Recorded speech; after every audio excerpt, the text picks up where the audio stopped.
नमस्कार, मैं हूं दानिश अनवर और आप द लेंस देख रहे हैं। विधानसभा में खाद और बीज की आपूर्ति को लेकर आज जबरदस्त हंगामा हुआ है। शून्यकाल में नेता प्रतिपक्ष डॉक्टर चरणदास महंत खाद और बीज पर स्थगन प्रस्ताव लाकर विपक्ष की ओर से चर्चा की मांग रखी। कृषि मंत्री रामविचार नेताम के जवाब के बाद विधानसभा अध्यक्ष डॉक्टर रमन सिंह ने स्थगन अग्राह्य कर दिया। स्थगन अग्राह्य और मंत्री से संतोषजनक जवाब नहीं मिलने के बाद विपक्ष के विधायकों ने हंगामा किया।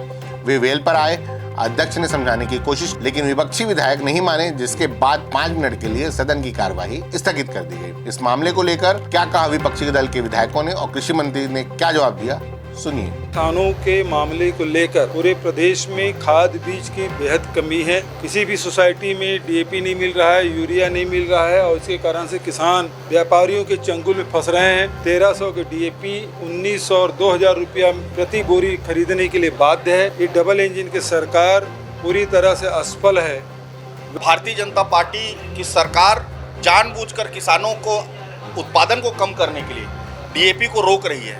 1900 की नीलामी जो है वो उसमें घाटा हुआ है, उस घाटा को दूर करने के लिए ये सरकार उत्पादन को कम करना चाह रही है और उत्पादन कम होगा तो इनको धान खरीदी कम होगी, इसीलिए डीएपी ये लोग कम कर रहे हैं। उसी के स्थगन प्रस्ताव आज हम लोगों ने लाया था।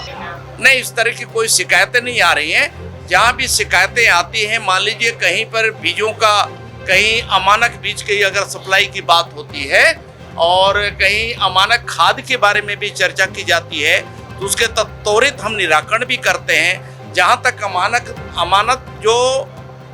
अमानक जो बीज होता है वो भी ज़्यादातर जो है मार्केट से जो उठाते हैं उसमें इस तरह की शिकायतें आती हैं। हमारे जो साख सहकारी समितियां हैं उसके माध्यम से पूरी तरह से हमारे जो टेस्टेड जो बीज जा रहे हैं पूरे उपचारित करके उनको किसानों को अभी तक सीधे हम पहुंचा रहे हैं, किसानों तक पहुंचा रहे हैं। और किसानों की ओर से किसी प्रकार का जो हमारे बीज भंडार के माध्यम से जो वितरण हो रहा है बीज निगम के माध्यम से, उसमें किसी प्रकार की शिकायतें नहीं आ रही हैं। हमारी यह वीडियो कैसी लगी हमें कमेंट कर बताएं। हमें लाइक करें, सब्सक्राइब करें और शेयर करें, क्योंकि आपका सपोर्ट ही हमारी पत्रकारिता की ताकत है। धन्यवाद।